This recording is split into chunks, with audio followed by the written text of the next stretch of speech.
voz morenita y hermosa, hija de Jerusalén. Por eso te veneramos en el mercado artesanal, Virgencita del Carmen. Tu morenita y hermosa, Virgencita de Jerusalén,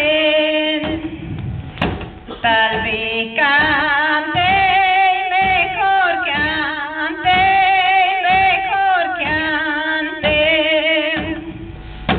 en este mercado te veneramos, Virgencita del Carmen.